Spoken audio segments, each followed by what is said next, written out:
आप सबको मालूम है भारत की सबसे बड़ी पंचायत का चुनाव 25 मई को हरियाणा के अंदर वोट डलने हैं और एक गरीब किसान मजदूर के बेटे की जो लड़ाई है वो बहुत बड़े धनाढ़ व्यक्तियों से लड़ाई है। तो मेरी तो आप सब साथियों के चैनल के माध्यम से कुरुक्षेत्र की जनता से हाथ जोड़ के अपील करता हूं कि आप अपने बेटे को, गरीब किसान मजदूर के बेटे को, शिक्षा देने वाले बेटे को अपना मत दे के 25 तारीख को चाबी के सामने वाला बटन दबा के कामयाब करें, ताकि मैं और मेरा परिवार और मेरी पार्टी इस हरियाणा प्रदेश की सेवा करें। मुद्दे तो दोस्तों कैथल के सभी प्रेस बंधुओं को मालूम है कि जो मेरा मुख्य उद्देश्य है, मैं शिक्षा के ऊपर काम करता हूं।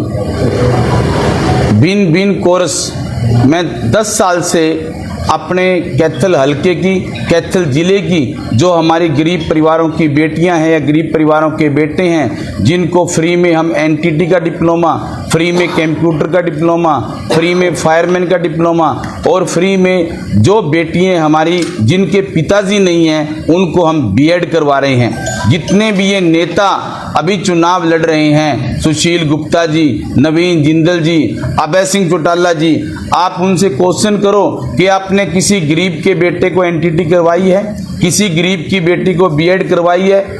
आज सबसे बड़ा मुख्य लक्ष्य क्या है? दो ही चीजें होती हैं देश के अंदर, स्वास्थ्य और शिक्षा। आपका भाई, आपका बेटा, आपका दोस्त पालाराम सैनी शिक्षा के ऊपर काम कर रहा है। कोई भी नेता आज कैथल जिले का, चाहे वो बीजेपी का है चाहे कांग्रेस का है, शिक्षा के ऊपर कोई भी काम नहीं कर रहा। तो मेरा मुख्य उद्देश्य है कि मैं शिक्षा के ऊपर काम करूं। बाबा साहब भीमराव अंबेडकर, महात्मा ज्योतिबा फुले, माता सावित्रीबाई फुले, जो उनका एजेंडा था मैं उसको आगे लेके बढ़ रहा हूं। पांचों पार्षद मेरे साथ हैं, वो मेरे कंधे से कंधा मिलाए काम कर रहे हैं। मुझे पूरा विश्वास है, चाहे कोई पार्षद है, चाहे कोई सरपंच है मेरे सैनी समाज का, मैं सैनी समाज की बात भी नहीं करता हूं। 36 बिरादरी पालाराम सैनी को आशीर्वाद दे रही है और पालाराम सैनी के साथ पांचों पार्षद लीलू, रिंकू, राज सैनी, निरंजन सैनी, रामफल सैनी, यहाँ तक के और जो पार्षद है, विकास जो भाट समाज से है या और भी जितने भी हैं, ब्राह्मण समाज से हैं, अग्रवाल समाज से हैं, सारे के सारे पार्षद जो मेरी अपने काम करने की नीति है उससे प्रभावित होकर मुझे सहयोग और सपोर्ट कर रहे हैं। टक्कर तो जनता ने देनी है, मेरी किसके साथ टक्कर देगी? हो सकता है कि मेरे मुकाबले में कोई भी ना रहे, सारे के सारे लोगों की जमानती जब्त हो, ये जनता के हाथ में है। जनता जनार्दन का आशीर्वाद मेरे ऊपर है। मैं तो ये कह रहा हूं जितनी भी मेरे समाज की वोट है उसमें से 101% वोट पालाराम की झोली में आएंगी।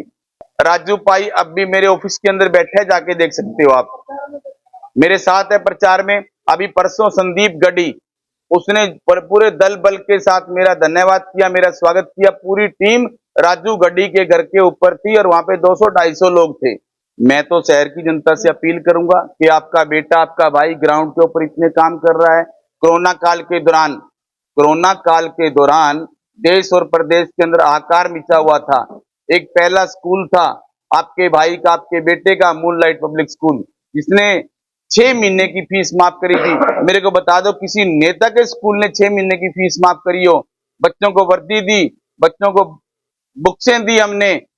तो जो पेरेंट्स थे या स्कूल वाले थे उनके आपस में झगड़े हो रहे थे, वो बोल रहे थे कि मेरा बेटा स्कूल में आया नहीं है, और स्कूल वाले बोल रहे थे कि हमने ऑनलाइन काम कराया है। लेकिन आपके भाई ने 6 महीने की फीस माफ करके एक इतिहास बनाया था।